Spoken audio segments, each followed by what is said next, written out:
이 자리에 나와 예배한 우리 모든 성도님 한 분 한 분이 하나님 말씀 안에서 진리 안에서 날마다 자유함을 누리는 신자 되시길 주님의 이름으로 축원합니다.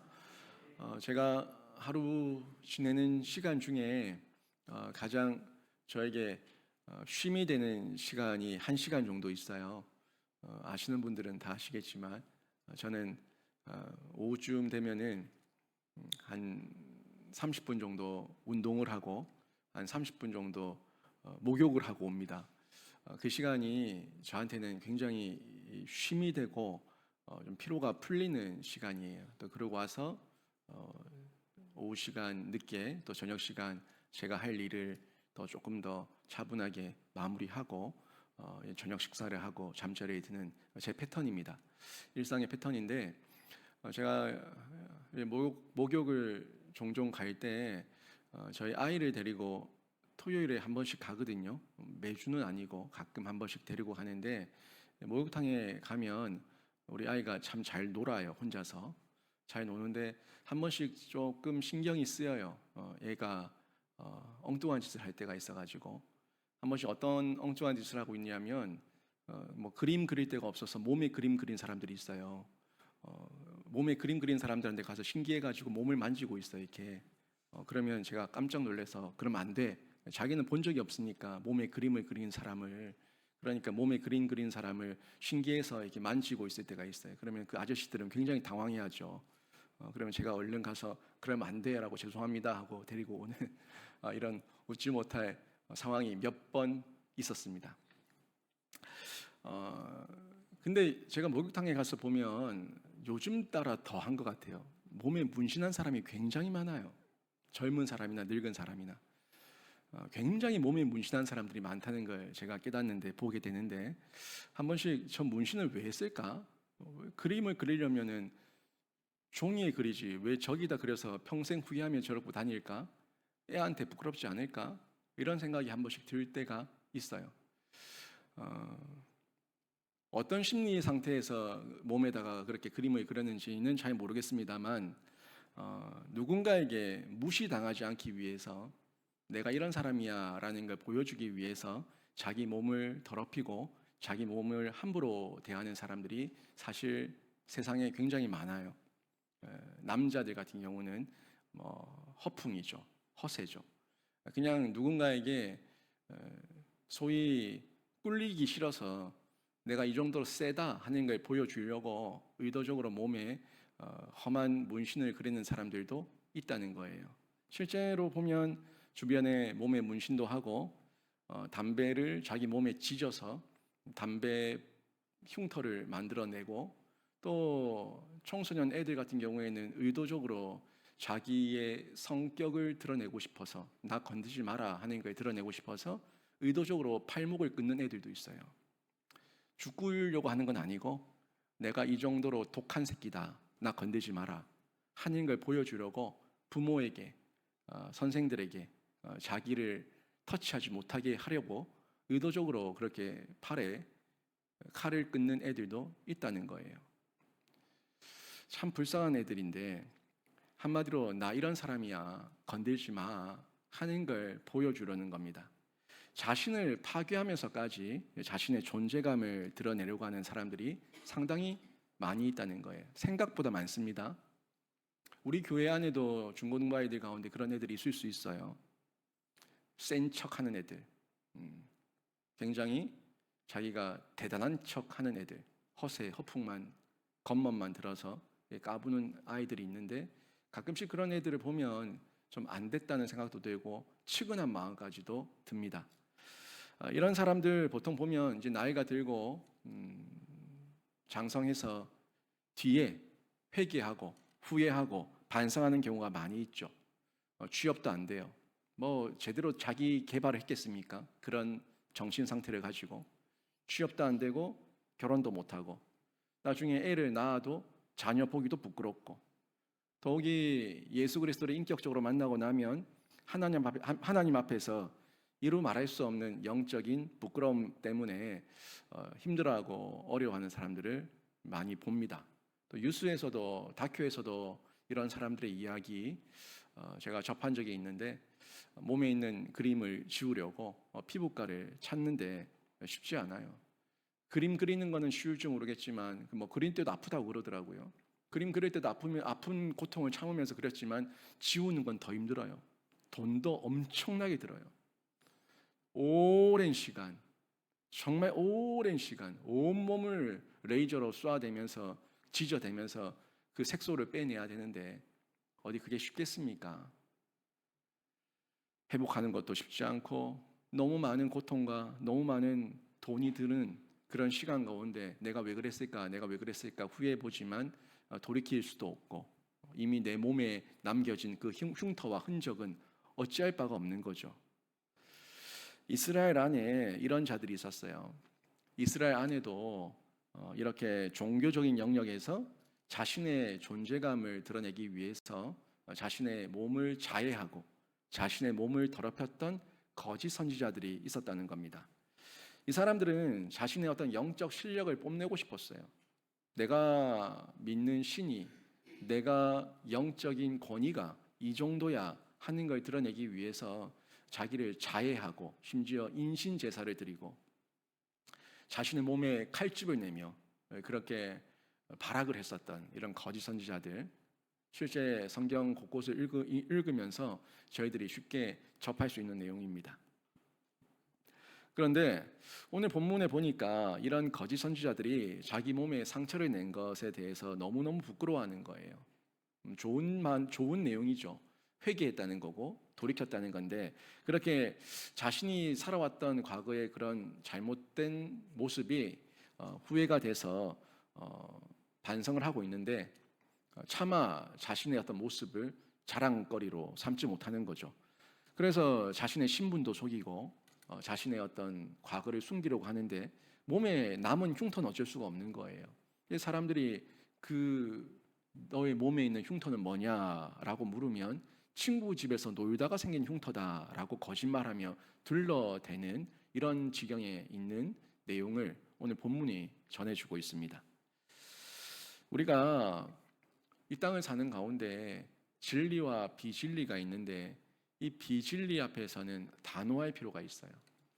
비진리를 진리인 것처럼 숨기며 거짓으로 자신을 과시하며 속일 때 이렇게 거짓 선지자들 같은 행동을 할 수가 있고 진리가 아닌 거짓에 매여서 세상 사람들이 허세와 허풍을 부릴 때 정말 자기의 존재감을 뭐로 드러낼 수 있는지 모르니까 이런 흉터를 내고 담배로 몸을 지지고 칼집을 내고 문신을 하고 이런 모습으로 허세를 부리며 살아가는 사람들이 얼마나 많이 있습니까? 다 비진리예요. 진리를 향해서 그렇게 열심을 다하고 자신의 온 몸과 마음을 들였다면 하나님께서 기뻐 받으시고 그 사람의 존재 자체가 이미 바뀌었을 건데 이 비진리 앞에 단호하지 못하니까 비진리를 그냥 받아들이는 중에 귀가 얇아져서 거기에 다 속아 넘어가고 자기의 젊은 시절을 자신의 청춘의 그 젊은 시절을 후회로 물들인 사람들이 너무 많이 있다는 거예요. 오늘 본문에 그 내용을 얘기하고 있어요. 이렇게 비진리 앞에서 단호하지 못했던 거짓 선지자들, 그 사람들이 뒤에 뉘우치고 후회하고 있는 내용을 언급하고 있는데 4절부터 6절까지 말씀 한번 보세요. 이렇게 기록되는데요. 그날의 선지자들이 예언할 때에 그 환상을 각기 부끄러워할 것이며 이 거짓 선지자들이니까 자기들이 예언했던 그런 환상들을 다 부끄러워한다고 얘기합니다. 계속 보세요. 사람을 속이려고 털옷도 입지 아니할 것이며 말하기를 나는 선지자가 아니요 나는 농부라 내가 어려서부터 사람의 종이 되었노라 할 것이요. 자신의 신분을 속이는 거죠. 어떤 사람이 그에게 묻기를 내 두 팔 사이에 있는 상처는 어찌 됨이냐 하면 대답하기를 이는 나의 친구의 집에서 받은 상처라 하리라. 둘러대고 핑계대고 속이려 하고 거짓말하는, 이거 뭐 어떻게 보면은 한 면만 보면은 떳떳하지 못한 거짓말하는 모습을 부정적으로 볼 수가 있는데 자기의 옛 모습이 그만큼 누군가에게 다 자랑하기도 부끄럽고 내세우기도 부끄럽고 드러내기도 어려운 그 정도의 허망한 인생이었다는 걸 스스로 인정하고 있다는 거예요. 내가 죄인입니다. 내가 다 거짓 선지자였습니다. 내가 잘못된 비진리 앞에 놀아났습니다. 하는 걸 자기가 인정하고 있다는 측면에서는 긍정적인 변화입니다.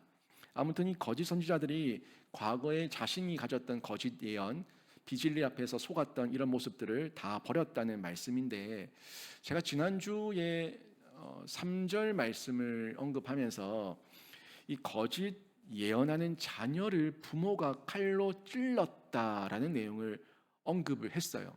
그리고 요거는 비유적 표현입니다라고도 제가 알려드렸고, 이 거짓 예언하는 자녀를 부모가 칼로 찔렀다는 거는 이 부모는 교회고 자녀는 성도다라는 것도 제가 언급해서 말씀을 드렸습니다.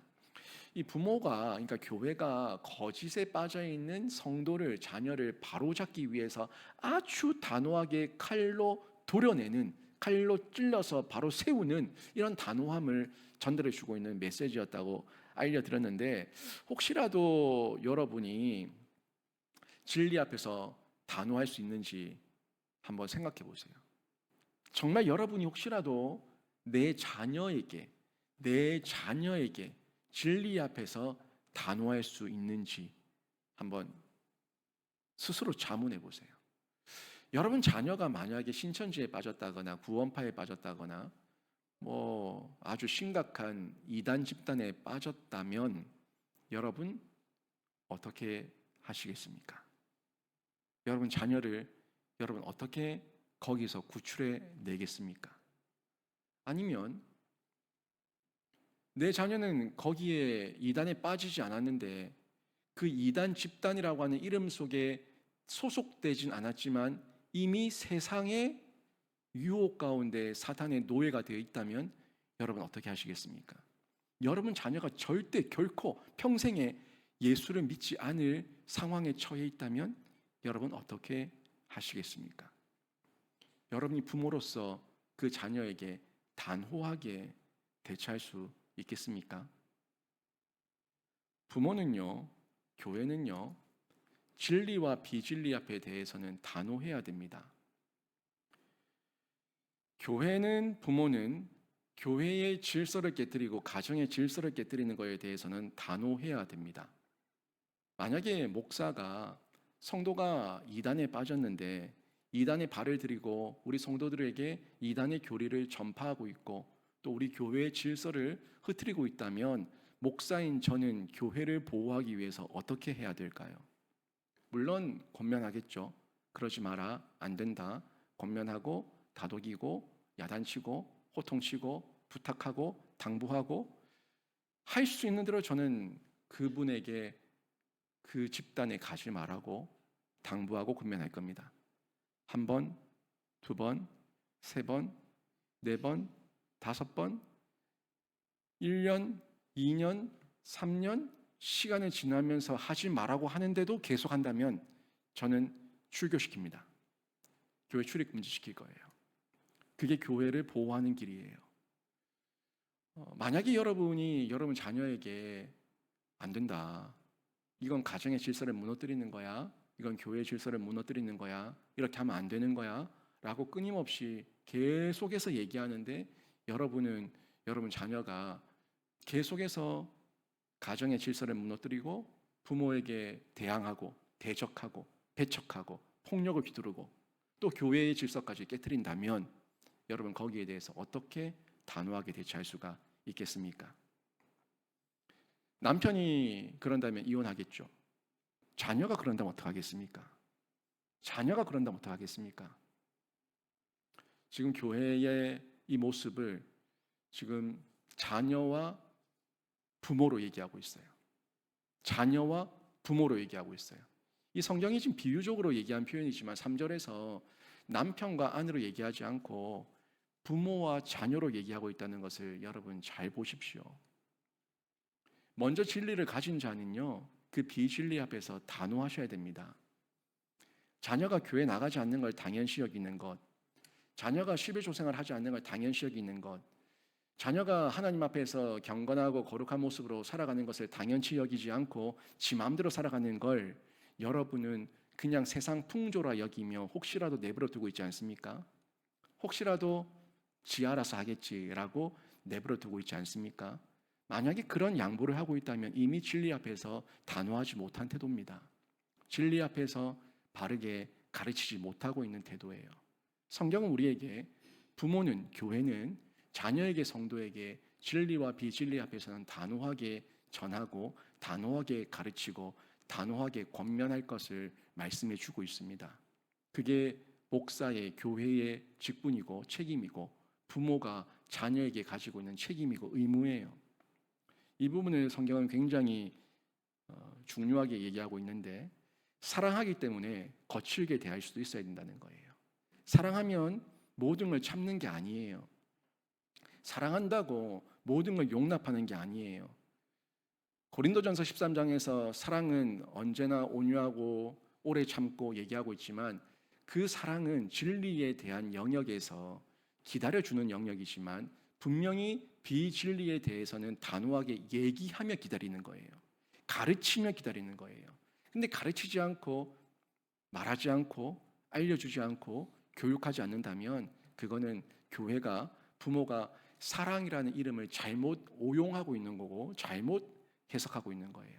진짜 사랑하면 가르쳐야 돼요. 진짜 사랑하면 말해야 돼요. 진짜 사랑하면 아니라고 얘기해 줘야 돼요. 그게 사랑이에요. 그래서 때로는 말을 안 들을 때 거칠게라도 얘기해서, 야단을 치고 호통을 쳐서라도 거칠게라도 얘기해서 그 아이가 따끔하게 알아들을 수 있도록 전달해 주는 것, 이게 당연히 교회가, 부모가 해야 될 역할입니다.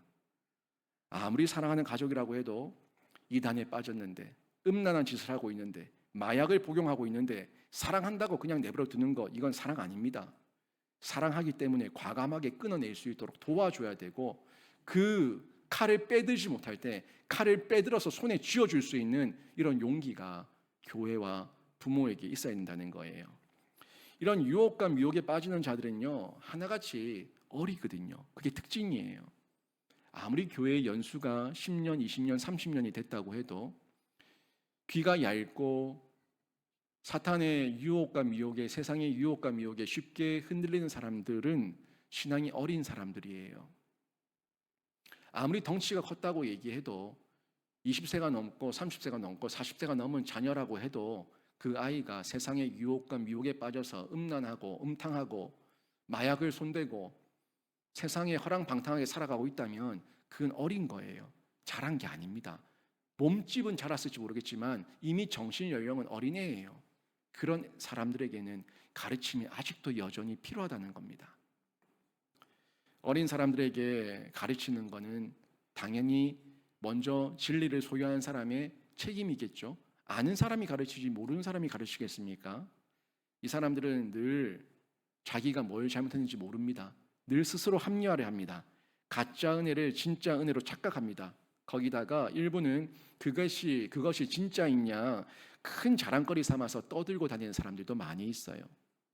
여러분, 혹시 여러분 주변 가운데 불륜을 저지르는 사람들이 자랑스럽게 얘기하는 사람들 이야기 들어본 적 없습니까? 분명히 있을 거예요. 남자들 사이에서는 여자들과 하룻밤 자고 난 이야기를 아주 무용담 얘기하듯이 떠들어대는 미치광이들이 많습니다. 자기 본처를 두고 세컨 이런 여자들을 데리고 다니면서 음탕하게 노는 걸 아주 자랑스럽게 이야기하는 사람들이 많이 있습니다. 간통죄가 폐지된 이후에 실제로 우리 한국은 그런 불륜 천지입니다. 여러분 주변 가운데도 그런 사람들 알고 있는 사람 있을 거예요. 그렇게 살고 있는 사람도 있을 거예요. 근데 그거를 부끄러운 줄 몰라요. 어린 사람들이, 어린 사람들, 제정신이 아닌 사람들이에요. 신앙이 어리고 정신 연령이 어리니까 죄를 죄인 줄 모르고 부끄러운 걸 부끄러운 줄 모르고 그것을 자랑거리 삼아서 떠벌리고 다니고 있는 폐역한 세대의 모습이라는 겁니다. 그런 사람들에게 누가 가르치겠습니까? 우리가 동료가, 친구가 얘기한들 그 말을 듣겠습니까? 교회 안에 있으면 교회가 가르치는 거죠. 목사가 가르치는 거죠. 부모가 가르치는 거죠. 그래도 최소한 하나님께서 주신 권위를 가진 사람이 가르치는 거예요. 이런 사람들 교회 안에도 많아요.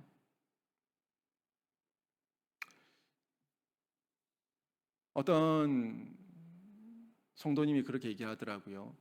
자기가 아는 권사들 불륜을 저지르고 이 남자 저 남자 만나고 다니고, 그런데 권사라고 한다고, 그래서 자기도 교회 나오기 싫었다고, 예수 믿는 게 싫었다고. 과연 그렇게 불륜을 저지르고 다니던 그 권사들이 자기 교회 목사 앞에서도 그렇게 떠들면서 자랑질을 할 수가 있을까요? 빛 앞에 나오면 어둠은 사라지게 되어 있습니다. 권위가 있는 목사 앞에서는 절대 그런 걸 자랑거리라고 떠들지 못할 거예요. 부끄러우니까.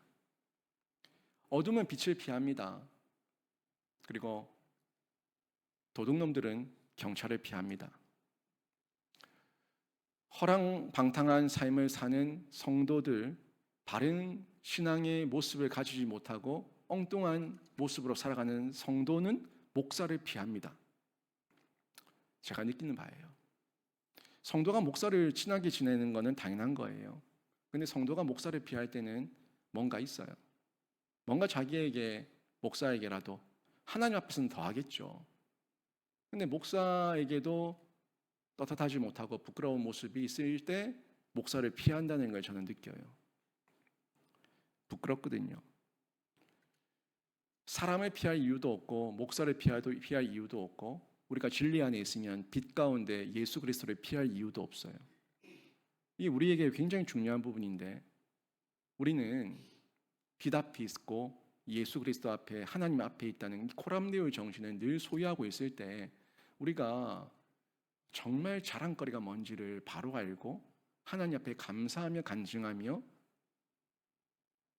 열매 있는 삶으로 가까이 나갈 수가 있어요.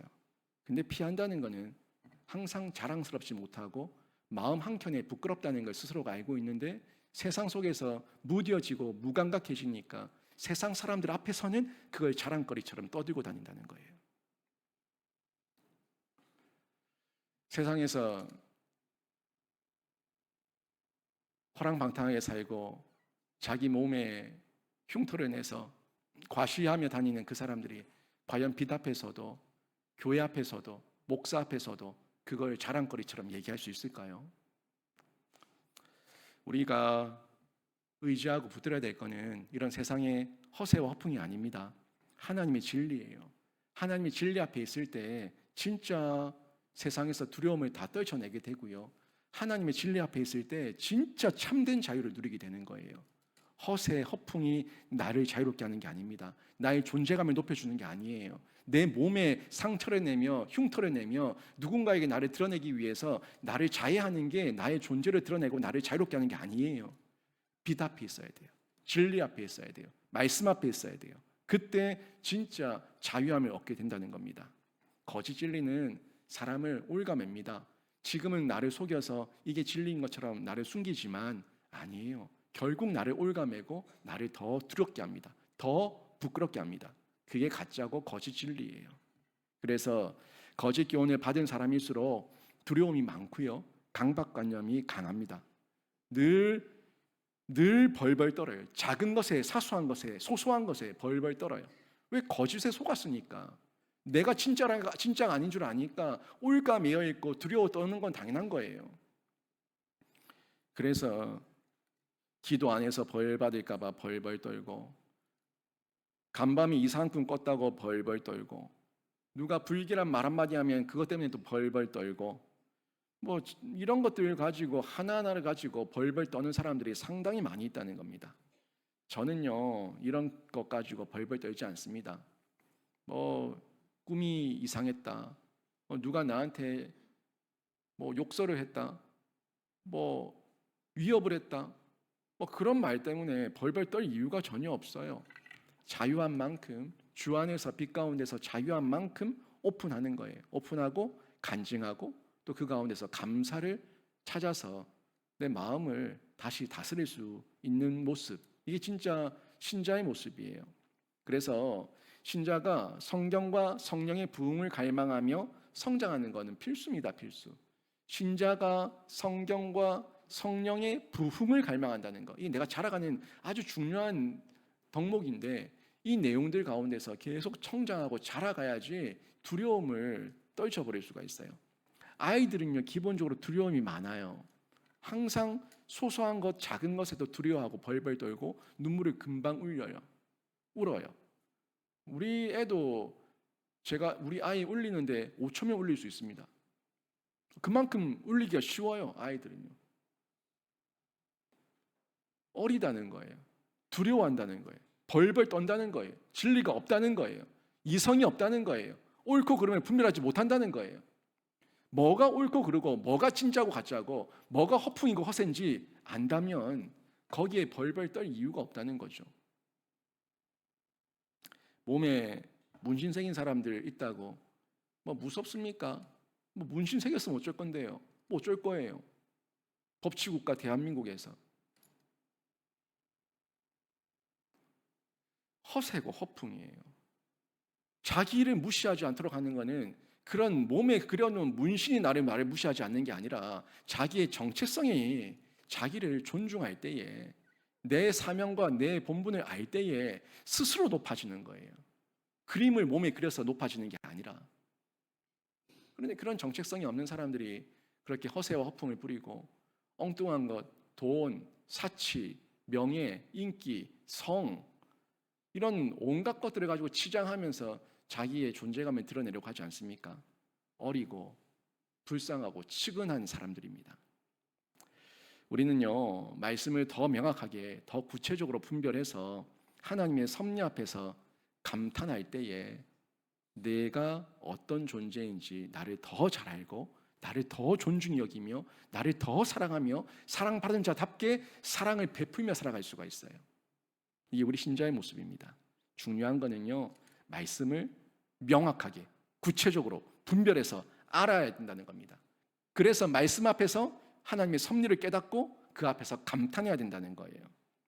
하나님의 능력을 깨달아 감탄하는 신자는요, 사탄의 공격을 받아도 얼마든지 격파해낼 수가 있습니다. 이길 수 있다는 거예요. 근데 일단 사단이 나를 공격하면요, 우리가 연약한 존재이기 때문에 이기긴 이기더라도 우리에게도 데미지가 있어요. 상처가 난다는 말입니다. 그래서 가장 좋은 거는 사탄이 역사하지 못하도록 처음부터 차단하는 것. 이게 제일 중요한 부분이에요. 예방이죠, 예방. 아프고 나서 회복하는 것도 중요하지만 아프지 않는 게 더 좋은 거예요. 예방이에요, 예방. 예방 상담, 예방 치료, 예방 접종, 예방 너무너무 중요한 부분이에요. 여러분, 꼭 암 걸렸다가 나은 사람의 그 기적을 보면서 무릎을 칠 게 아니라 암 안 걸리고 평생을 사는 게 더 큰 기쁨이고 영광이고 감사의 제목이에요. 꼭 그렇게 내가 암이 걸렸다가 나아야지만 하나님이 살아계신 게 아니라 내가 예방을 잘해서 암을 안 걸리도록 하나님께서 은혜를 주시면 그것도 우리에게 감사의 제목이에요. 근데 사람들은요, 내가 지금 예방을 잘하는 하나님의 은혜 가운데 있었다는 건 깨닫지 못하고 박살이 나고 완전 쪼개지고 엉망이 되었다가 회복이 되면 그제서야 아하, 하나님이 살아계시구나, 이렇게 뒤늦게 깨닫는 사람들이 너무나 많다는 겁니다. 미리 깨닫고 미리 예방하고 미리 강건해서 미리 사탄의 공격을 차단할 수 있다면 이게 진짜 복 아닙니까? 왜 박살이 나고 회복돼야지만 그게 기적입니까? 내 평생에 박살이 나지 않은 그게 더 큰 기적이고 더 큰 은혜고 더 큰 하나님의 복이에요. 저는 우리 성도들에게 그걸 원하는 겁니다. 하나님이 손대시기 전에 미리 돌아와 있고 하나님 앞에 두들겨 맞기 전에 미리 바른 신앙생활을 하고 있고 진리 앞에 서 있고 성령 앞에 서 있어서 하나님의 사람으로 언제나 한계까지 쓰임 받으면 그게 더 복된 건데 왜 저렇게 떠내려갔다가 박살이 난 다음에 돌아와서 천부여 의지 없어 두 손 들고 나옵니다. 왜 그런 소리를 해야 되냐는 거예요. 너무너무 안타까울 때가 많이 있습니다. 마귀에게 당하고 난 후에야 깨닫고 후회할 때가 많이 있는데요. 이제는 사전에 분별하고 유혹도 미혹도 경계해서 내 속에서 일어나는 모든 사단의 공격, 욕심 사전에 차단할 수 있는 그렇게 더 건강하고 면역력 있는 성도가 되시길 주님의 이름으로 축원합니다. 물론 우리가 하나님이 아닌 이상 100% 완벽하게 완전하게 사단의 공격을 예측할 수는 없습니다. 막을 수는 없지만, 그렇지만 최소한 내가 그래도 10년, 20년 신앙생활을 하면서 이건 아니다라는 최소한의 민감한 민첩함을 하나님께 주셨는데도 불구하고 거기에 끌려가는 건 뭐 하냐는 거예요. 최소한 이건 아니잖아, 이건 아니잖아 라는 그 마음이 하나님께서 주시면 1%라도 주시면 그 앞에서 발걸음을 멈추고 서서 바로 서서 돌아설 수 있는 사람, 내 앞에 사단이 공격해오는 걸 차단할 수 있는 사람, 이런 준비가 되어 있어야 된다는 거예요. 꼭 박살이 나고 깨지고 무너지고 난 다음에 천부에 의지해서 두 손 들고 나옵니다 하는 이런 소리 하지 말고 사전에 하나님이 사인을 주신다고요. 10년, 20년, 30년 그렇게 신앙생활 하시고 1년, 2년 성경 통독을 열심히 하시고 또 묵상하시고 훈련받다 보면은 내 마음에 민감함이 있다고요. 민첩함이 있다고요. 하나님께서 사인을 주신다고요. 그 사인 딱 잡아서 돌이키며 사는데 그때는 무뎌지고 딴 데 귀가 커져서 별일 있겠어, 별일 있겠어 자기 합리화하면서 떠내려가 버리니까 이렇게 무너지고 망가지고 깨지고 박살이 나는 이런 어리석은 삶을 살 때가 너무 많이 있다는 거예요. 우리가 이렇게 준비하며 예방하며 살려면요, 순수한 열정만 있어서는 안 됩니다. 명쾌한 말씀이 있어야 됩니다. 하나님의 말씀, 진리, 이 말씀이 내 안에 있어야 돼요. 내 안에 새겨져 있어야 돼요. 내 안에 깨달아져야 돼요. 내 안에 해석되고 이해되고 적용돼서 내가 그 말씀을 나의 자양분 삼아서 늘 먹고 마셔야 돼요.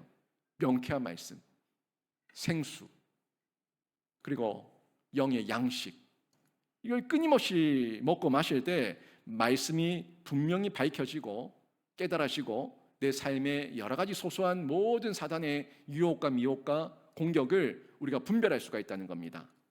아무 두려움 없이 그때는 끊을 걸 끊을 수가 있어요. 그리고 붙잡아야 되는 거는 붙잡을 수가 있어요. 머뭇거리지 않습니다. 옳고 그름에 대한 분명한 가치와 기준이 있습니다. 여러분 알잖아요. 우리 교회 성도들 제가 봤을 때 90% 이상은 뭐 해야 되는지 압니다. 이미 다 알고 있어요. 이미 다 내가 어떻게 살아야 되는지 알고 있어요. 신앙의 의무와 책임을 어떻게 해야 되는지 다 알고 있어요. 알고 있는데 제가 봤을 때 머뭇거리고 있어요. 좌로냐 우로냐. 그 중간에 서서 어디냐 분명히 아는데 하나님을 따르려니까 손해보는 것 같고 세상을 따르려니까 죽을 것 같고 이것도 저것도 양다리 걸치고 아무것도 아닌 것처럼 살아가면서 결국엔 하나님께 버림당하고 세상에서도 팽당하는 그런 삶을 살고 있는 사람들이 너무 많이 보이는 거예요. 여러분 안에 하나님의 말씀이 명쾌하게 새겨지고 각인되어서 비진리에 대해서는 단호하고 진리에 대해서는 분명하게 붙들어서 날마다 진리 앞에서 하나님의 말씀 따라 선택하며 말씀 따라 걸어가는 참된 생명의 길 걷기를 주님의 이름으로 축원합니다. 근데 그 길을 걸어갈 때에 때로는 고난이 있습니다. 근데 그 고난을 통해서 완성이 돼 우리의 신앙 여정이 완성이 된다고요. 고난이 없는 인생 없습니다. 고난이 없는 여정이 없어요. 심지어 이 땅에서도 여행 다닌다고 여행을 떠나면요 다 고생입니다. 그 고생을 통해서 뭔가 한 가지라도 깨닫고 또 얻고 눈에 담고 마음에 새기고 돌아오는 거 아닙니까? 우리 인생이 여행이에요. 하나님께서 떠나보낸 여행이에요. 그 여행, 인생 여행 가운데 고난이 없을 수가 없습니다. 하지만 그 고난을 통해서 하나님께서 왜 보내셨는지 그 목적과 방향과 기준을 정확하게 알고 말씀 따라 살아가면은 우리가 고난은 당하지만 하나님의 뜻대로 완성된 모습, 하나님의 나라에 이르는 영화에 이르는 그 완성된 모습까지 저희가 가게 되는 거예요. 이 놀라운 복은요 하나님의 의도입니다. 고난을 통해서, 광야를 통해서, 황무지를 통해서, 척박한 땅을 통해서 하나님의 살아계심을 경험하게 하고 진짜 복이 뭔지를 깨닫게 하시는 하나님의 놀라운 섭리 가운데 있다는 거예요. 7절 말씀 보십시오. 만군의 여호와가 말하노라, 카라 깨어서 내 목자 내 짝된 자를 치라. 목자를 치면 양이 흩어지려니와 작은 자들 위에는 내가 내 손을 들이우리라. 하나님은 칼에게 지금 명령하고 있어요. 카라 깨어서 내 목자 내 짝된 자를 치라, 이렇게 말씀하고 있는데 여기 내 목자가 누구겠습니까? 내 목자는 진짜 진정한 목자를 가르치고 있는데 이 진정한 목자가 누구냐는 거예요. 접니까? 이스라엘의 선지자들이에요? 이스라엘 제사장들이에요? 진짜 지금 이 말씀 교회의 목자로 얘기하고 있는 이 목자가 누구냐는 거예요. 목자는 하나님의 짝이라고까지 얘기하고 있어요. 하나님의 짝. 누가 진정한 목자고 누가 진짜 하나님의 짝, 동력자겠습니까? 단짝, 그 짝, 하나님과 동급인 짝. 누가 될 수가 있어요? 예수 그리스도죠. 이 예수 그리스도를 얘기하고 있는데 이 예수 그리스도를 향해서 내 목자, 내 짝된 자를 치라고 칼에게 명령하고 있다는 거예요. 의외의 내용이죠. 지금 이 내용이 의미가 있는 내용이 왜 하나님께서 내 목자, 내 짝, 예수 그리스도를 칼에게 치라고 했냐, 이 부분을 우리가 깨달아야 됩니다. 결국에 진리와 비진리에 대해서 구분하지 못하고 거기에 대한 민감함과 민첩함이 없었던 자들, 무지했던 자들, 뭐가 진짜인지 뭐가 가짜인지 분별하지 못하고 거짓과 미혹과 유혹이 넘어간 자들, 유대인들이죠. 이스라엘이에요. 무지예요, 무지. 진리에 대해서 무지하고 하나님에 대해서 무지예요. 그래서 이 유대인들이 예수님을 십자가에 못 박습니다. 왜? 무지하니까. 왜? 진리를 모르니까. 성경이 예수를 얘기하고 있는지 모르니까, 무지하니까, 말씀을 깨닫지 못하니까, 말씀을 이해하지 못하니까, 말씀에 대한 해석이 안 되니까. 그러니까 하나님에 대한 신존재에 대해서도 정확하게 알지 못하고 하나님이 어떤 분이고 어떤 이유와 목적으로 이스라엘을 세우셨고 다윗을 세우셨고 예수를 보내는지 다 몰라요. 아무것도 몰라요. 그냥 자기밖에 몰라요. 그러니까 하나님도 두려워하지 않아요. 우리 아이들이에요. 여러분 자녀들, 우리 세상을 살고 있는 많은 무지한 백성들, 교인들, 그 사람들 얘기하고 있는 거예요. 똑같아요. 예수님이 왜 십자가에 못 박혔는지 몰라요. 왜? 내 죄인됨을 인정하지 않으니까. 내가 죄인인 줄도 몰라요. 그저 종교예요, 종교. 비나이다, 비나이다. 인풋 아웃풋. 내가 이만큼 주시려나? 그런 계산적인 모습으로 종교의 한 영역으로 예수를 볼 뿐이에요. 예수에 대해서, 존재에 대해서, 사명에 대해서, 자신의 정체성에 대해서 몰라요. 내가 여기 왜 태어났고 왜 살고 있고 왜 내가 이 직장에 왜 다니고 있고 내가 지금 왜 눈 뜨고 있는지 모른다고요. 하나님도 두려워하지 않아요. 그러니까 주의를 어기는 거예요. 그러니까 하나님의 것에 도둑질하는 거예요. 하나님 두려워하지 않아요. 여러분 자녀들이 하나님을 두려워한다고 생각합니까? 두려워하지 않습니다. 하나님 두려워하지 않습니다. 하나님을 두려워하지 않는 자들이 예수를 십자가에 못 박아 죽였다고요. 유대인들이 하나님을 모르고 예수를 모르고 하나님을 두려워하지 않으니까 예수를 십자가에 못 박아 죽였다고요. 다시 얘기하면 여러분의 자녀들이 그 시대에 살았으면 여러분의 자녀들이 똑같이 예수를 십자가에 못 박아 죽였습니다. 그 얘기예요. 끔찍한 얘기 아닙니까?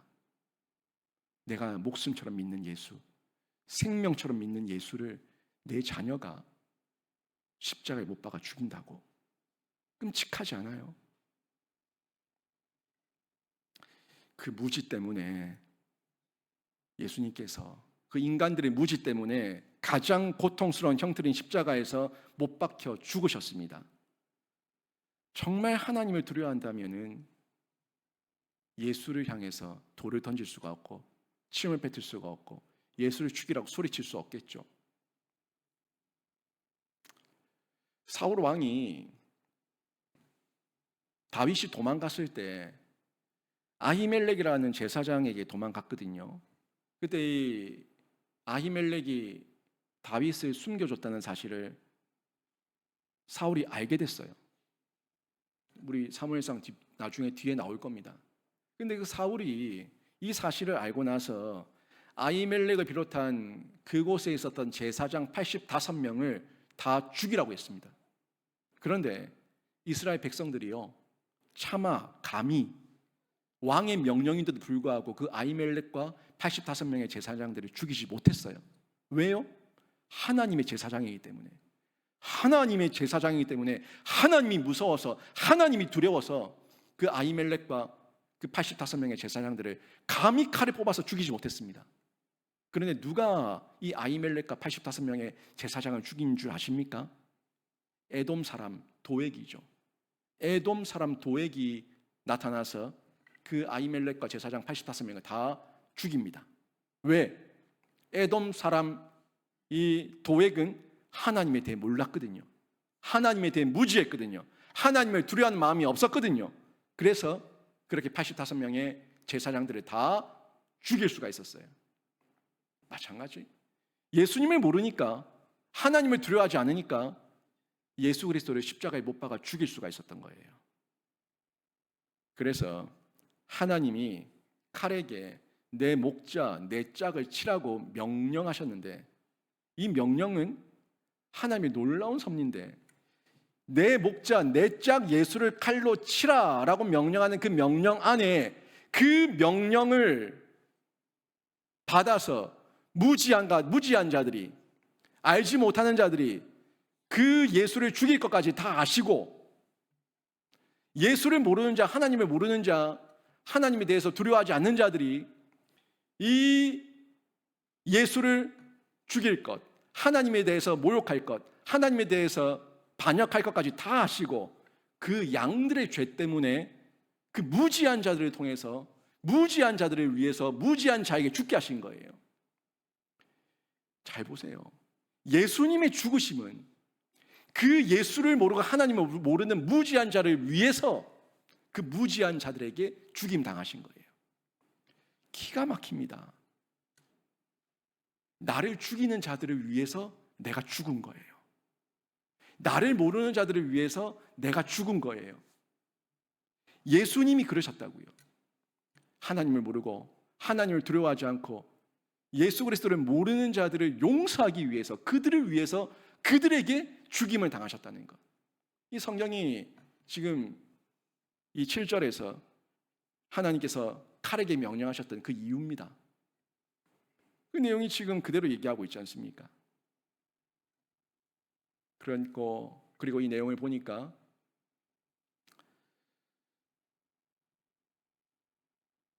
이 양들이 목자가 죽고 나면은 흩어지고 도살당할 양같이 흩어져서 살 길을 찾지 못하고 헤맬 것에 대해서 다 알고 말씀하고 있어요. 7절 보세요.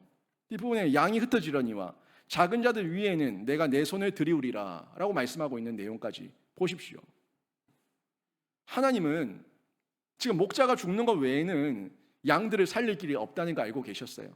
또 목자가 죽었을 때에 이 목자가 다시 와서 음성으로 그들을 부를 텐데, 그때까지 그 음성을 또 듣는 자들은 돌아오겠지만 그때에도 듣지 못하는 자들은 다 흩어질 것에 대해서도 이미 알고 계셨습니다. 우리가 예수 믿고 복 받는 것은요, 거저 이루어진 게 아닙니다. 사람들은 우리가 거저 복음을 전하고 거저 초청하고 거저 예수 생명을 전하니까 이 복음이 가치가 없고 무가치해서 거저 주는 줄 아는데 아니에요. 이 복음은요, 값으로 도저히 따질 수가 없어서 거저 주는 거예요. 이걸 정확하게 아셔야 됩니다. 의미 없고 가치 없고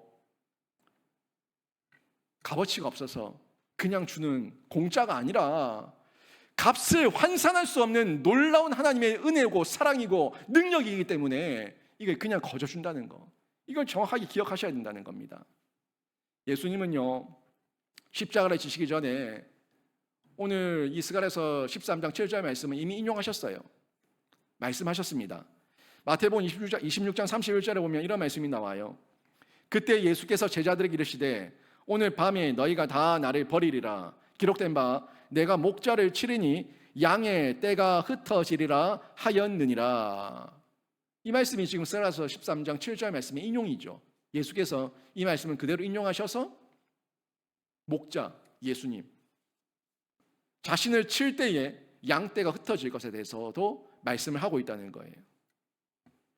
구원은 결코 고통 없이 주어지지 않습니다.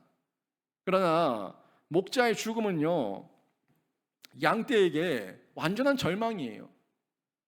고통이라고 하지만, 고통 없이는 구원이 주어지지 않는다고 얘기하지만, 그 고통이라는 게 이 양떼 입장에서는 완전한 절망이라는 거죠. 살 길이 없어요. 방향을 찾지 못해요. 아무것도 할 수 없어요. 지금 이 제자들도 지금 양떼의 한 무리인데, 이 제자들도 보세요. 예수님을 따르겠다고 배도 버렸습니다. 그물도 버렸습니다. 고향을 버렸습니다. 가족을 버렸습니다. 그리고 예수를 따랐어요. 그랬던데 예수님이 지금 로마에 의해서 반역자로 몰려서 처형을 당하게 되니까 이 제자들은 모든 걸 다 잃어버린 것과 똑같은 거예요. 큰 충격과 절망에 빠진 거죠. 그들은 자신들이 믿었던 예수님 때문에 망하게 된 겁니다. 이들을 향해서 성경은 도살 당할 양같이 되었다고, 도살 당할 양의 비유를 하고 있다는 거예요. 양이 끌려간다고, 도살장에 곧 죽게 됐다는 거죠. 혼자 살려고 다른 길로 간 가룟 유다는요, 목을 메고 죽었어요. 자살했어요. 그런데 양떼가 흩어졌지만 버티고 견디고 기다렸을 때에 다시금 목자가 찾아와서 그들을 부를 때에 그들은 예수를 다시 만납니다. 부활하신 주님을 만납니다. 중요한 내용이에요. 구원은 결코 고통 없이 주어지지 않는다고 얘기하고 있는데, 우리가 예수를 믿는 가운데도 우리가 예수 음성을 듣기까지 우리 인생에도 방황이 있을 수 있어요. 우리 인생에도 고통이 있을 수 있어요. 어려움이 있을 수 있습니다. 그런데 혼자 살겠다고 내 길을 가면 진짜 죽는 길이고, 그래도 내가 있는 이 자리에서, 그 자리에 서서 목자의 소리를 듣기를 바라는 사람들, 원하는 사람들, 사모하는 사람들, 그 사람들은 결국에 목자를 다시 만난다고요. 제자들이 부활하신 주님을 다시 만났어요. 다시 만나니까 사명을 찾게 됐고 살아내게 됐습니다. 성령의 은혜를 받고 목자의 음성을 듣고 어디를 가든지 사명을 감당하며 살아갈 수 있게 되는 것, 이 우리 성도들이 사모하고 바라고 기대하며 있어야 될 모습이에요. 고난을 통해서 진짜 목자를 만나면 완성이 된다고요. 근데 고난이 조금 왔다고, 목자가 없다고, 목자를 잃었다고 자기 마음대로 가버리면 진짜 죽는 거예요. 고난은 조금 있어도 주님께서 다시 만나 주실 것이고 찾아와 주실 것이고, 그 자리를 지키고 있을 때 예수께서 만나 주십니다. 다시 사명을 찾게 됩니다. 끝까지 살아내서 하나님께 쓰임받게 됩니다. 이걸 기억하셔야 됩니다. 신자에게도 목자를 잃은 채 어디로 가야 할지 몰라 불안과 두려움에 빠질 때가 있습니다. 내가 분명히 예수를 믿는다고 하는데 우리 인생 가운데 기복이 있어서 이랬다 저랬다 하는 나의 감정이 있어서 내가 바로 살고 있는지 헷갈릴 때도 있고, 목자의 음성이 들리지도 않고 어디로 가야 될지도 몰라서 불안해하고 두려워하며 넘어질 때가 있다는 거예요. 또 거기다가 성경을 다 몰라서 내 방식대로 복을 기대하기도 합니다. 내 마음대로, 내 생각대로, 내가 기도한 대로 되지 않으면 하나님 없네 라고 생각하면서 나 또한 떠내려갈 수 있다는 거예요.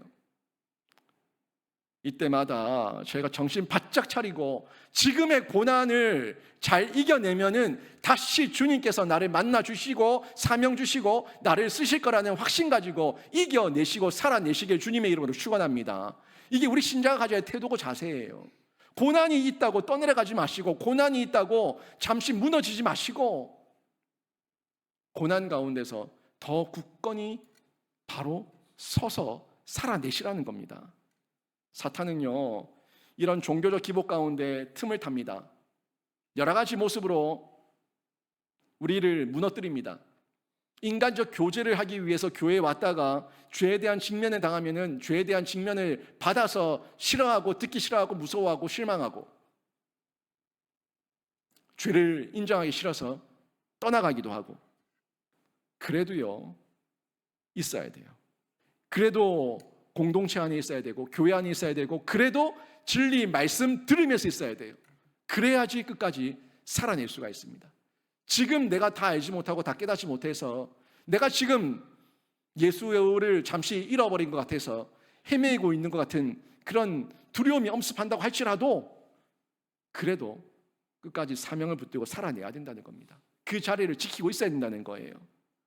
모든 직명과 실망을 딛고 자신의 죄인임을 인정하는 사람, 그 자리를 지킨 사람은 결국에 성령의 복을 받게 되는 겁니다. 그리고 그 고난의 자리 혼자 있지 않습니다. 우리 주님과 함께 있어요. 분명히 주님께서, 하나님께서 칼에게 목자 내 짝을 치라고 얘기하셨어요. 고난을 하나님께서 허락하셨어요. 그 고난을 통해서 하나님께서 예수를 통해서 드러내고자 하셨던 섭리가 있어요. 지금 우리가 당하는 고난이 나만 당하는 고난이라고 생각하면 떠내려가지만, 우리 주님과 함께하는 중에 주님을 더 깊이 만나기 위한 고난이라고 생각한다면 그 고난을 이겨낼 수가 있다는 겁니다. 고난을 예수와 함께 있는 중에 내가 통과하고 있다고 믿으시고 참으시고 견디시고 이겨내시기를 바랍니다. 그때 성경은 놀라운 경고와 함께 놀라운 희망의 메시지를 우리에게 전해주고 있는데 8절 9절 말씀 보십시오. 여호와가 말하노라, 이 온 땅에서 3분의 2는 멸망하고 3분의 1은 거기 남으리니 내가 그 3분의 1을 불가운데 던져 은같이 연단하며 금같이 시험할 것이라. 그들이 내 이름을 부르니 내가 들을 것이며 나는 말하기를 이는 내 백성이라 할 것이며 그들은 말하기를 여호와는 내 하나님이시리라 하리라. 3분의 2, 3분의 1, 비유적 표현인데요. 어떤 이거를 진짜 인구의 3분의 2, 66%, 3분의 1, 33% 그렇게 계산하는 것은 옳지 않고요. 비유적 표현으로 더 많고 적음으로만 보세요. 많고 적음으로만. 세상 인구 중에 3분의 2는 버림을 당한다고 얘기하고 있고 3분의 1은 구원을 받는다고 얘기하고 있어요. 3분의 1은 부름받은 자 중에서 구원받은 자들이죠. 부름받았다고 모두가 구원받는 거 아닙니다. 부름받은 자 중에서 구원받는 자가 3분의 1이에요. 교회에 부름받아서 왔다고 이 자리에 앉았다고 모두가 구원받는 거 아니에요. 저는 우리 교회 성도들 모두가 이 자리에 앉았다 모두가 천국 가기를 바라지만 모두가 천국 가는 게 아니라고요.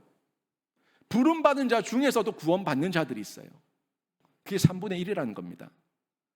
말씀을 접한 사람은 모두 부름을 받은 자들입니다. 누구든지 여러분이 복음을 전하고 초청을 하고 여러분이 작정을 하고 이곳에 초청해서 이 자리에 와서 말씀을 듣고 어떤 방법으로든 말씀을 받은 자들, 말씀을 들은 자들, 예수를 소개받은 자들, 그 사람은 부름받은 자들입니다. 그 부름받은 자들 중에서 구원받은 자가 3분의 1밖에 안 된다는 거예요. 그들 중에서 말씀을 진정으로 받아들이고 헌신하는 자가 3분의 1. 그 나머지는 말씀을 듣고도 저버리는 자, 아예 듣지도 않고 믿지도 않는 자, 그 사람들이 3분의 2라는 겁니다. 먼저 부름을 받은 이스라엘 백성들이 선택할 수 있는 길은요, 편하게 살다가 멸망하느냐, 아니면 고난과 연단이 있지만 그 고난과 연단은 기쁨으로 감당해서 구원받느냐, 이 두 가지 중에 하나입니다. 내 마음대로 내 생각대로 편안하게 내 하고 싶은 대로 살다가 허세와 허풍 부리고 거짓에 빠져서 미혹당하고 유혹당하고 내 마음대로 살다가 멸망하느냐, 아니면 광야길도 돌고 황무지 길도 걷고 나한테 비록 좀 고난이고 역경이고 힘들었지만 예수와 함께하는 중에 연단받고 은같이 금같이 나와서 구원받느냐, 그 둘 중에 하나라는 거예요. 우리 생각에는 고생도 안 하고 편하게 살다가 구원받으면 좋을 것 같은데 그런 길은 없습니다. 편하게 살면, 내 마음대로 편하게 살면 죽는 길이고 주님과 함께 고난을 받으면 사는 길입니다. 그래서 예수님께서도 마태복음 11장 26, 27, 28, 29, 30 그 내용 쭉 보시게 되면은 수고하고 무거운 짐진 자들아 다 내게로 오라, 내가 너희를 쉬게 하리라 라고 말씀하셨어요. 그런데 29절에 보니까 내 멍에는 쉽고 가볍다, 나에게 와서 멍에를 메고 배우라 라고 말씀하고 있어요. 멍에를 메랍니다. 수고하고 무거운 짐진 자들아 다 내게로 오라, 내가 너희를 쉬게 하겠다라고 말씀하셨는데 내게 와서 멍에를 메고 배우라. 그런데 내가 너에게 주는 멍에는 쉽고 가볍다. 왜요? 예수께서 함께 하시니까, 예수께서 동행하시니까 쉽고 가볍다. 내게 와서 그 십자가를 메고 멍에를 메고 배우라 라고 말씀하고 있다는 거예요. 그런데 사람의 눈으로 보면은 그것도 싫은 거예요. 그게 불편한 거예요. 그게 거추장스러운 거예요. 내 마음대로 그것도 안 메고, 그 멍에도 안 메고 십자가도 안 메고 내 마음대로 살다가 편하게 살다가 구원받으면 안 되냐? 안 돼요. 없어요. 주님과 함께 고난받고 멍에를 메면, 십자가를 지면 사는데, 그 주님과 동행해서 연합된 가운데 느껴보면은 그 멍에가 쉽고 가볍다는 거예요. 우리 주님께서 이미 다 이루셨다는 거예요. 그냥 예수님 믿고 따라가기만 하면은 그 멍에는 너무 쉽고 가볍다는 거예요. 근데 내 생각이, 내 마음이, 내 감정이, 내 종교적 신념과 사상이 그 멍에도 쥐기 싫은 거예요. 그 십자가가 부담스러운 거예요. 그것도 안 지려는 거예요. 그러면 죽는다는 겁니다. 전체가 3분의 2가 망한다는 거는요, 말씀드린 대로 숫자적인 수치가 아니라 우리 생각보다 많은 사람이 망한다는 겁니다. 다 이런 세속적인 생각을 가지고 계산기 두들기면서 내가 하고 싶은 걸 다 하면서 편하게 살다가 죽을 거라고, 살 거라고 생각하지만 다 죽는 거예요. 그 사람들이 3분의 2입니다. 내 마음대로 편하게 살다가 내 마음대로 구원받아야지 했지만 그 3분의 2는 망하는 길이었어요. 그래서 예수님도 멸망으로 인도하는 문은 크고 넓어서 그리로 가는 자가 많다고 말씀하셨어요. 구원으로 가는 길은 좁고 협착하고 험하대요. 그런데 그 길이 생명의 길이에요. 주님과 함께 가는 길이 생명의 길이에요. 실제로 유대인 중에서 예수님과 함께 고난의 길을 간 사람들은 극히 소수에 불과했습니다. 세상에 대한 욕심 때문에 영생에 들어가려면 세상 어떤 것보다 말씀을 더 사랑해야 되는데, 말씀보다 세상이 더 좋으니까 세상을 사랑하고 세상을 기웃거리다가 다 떠내려갔습니다.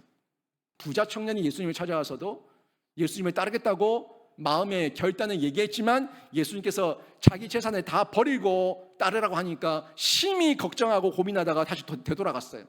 아무리 생각해봐도 예수님을 따르는 게 내 재산을 다 버리는 것보다 너무 무모한 짓이고 내 재산이 더 커 보였던 거죠. 그래서 예수님을 따르지 않고 돌아갔어요. 부름받아 왔지만 구원받지 못하고 돌아갔어요. 여러분, 오늘 성경이 우리에게 말씀하는 바는요, 성령께서 죄가 남긴 모든 불행과 슬픔의 흔적을 깨끗이 치료해서 회복시키신다는 말씀인데, 이 말씀은 결국에 하나님 앞에서 말씀을 깨달았을 때에 우리에게 주어지는 겁니다. 성경을 깨달았을 때에 성령께서 그 성경을 통해서 역사하시면, 진리 앞에 서 있으면 우리의 모든 불행과 슬픔, 흔적, 과거의 모습까지 깨끗이 치료하시고 회복시켜 주시는 겁니다. 우리의 깊은 열등감, 죄책감, 비교의식, 우울증, 이 모든 것들 다 하나님 앞에서 내가 말씀으로 내 죄를 직면받고 내 입으로 고백하고 시인하게 되면은 순금같이 순결한 그리스도의 신부로 우리가 세움을 받고 부름을 받게 됩니다. 이 엄청난 복은요, 목자의 죽음 때문에 주어진 거예요. 내가 무지했을 때에, 내가 말씀을 깨닫지 못했을 때에, 그 무지하고 못난 저와 여러분을 위해서, 여러분 자녀들을 위해서 우리에게 주어진 복인데, 이거는 우리가 말씀 앞에서 깨달아서 나의 죄를 시인하고 고백하고 인정하게 될 때에 우리에게 실제가 되는 복이에요. 인정하지 않으면 나에게 복이 되지 않습니다. 확신 있게 믿으십시오. 그냥 대충 믿지 마시고 정말 확신 있게 믿으십시오.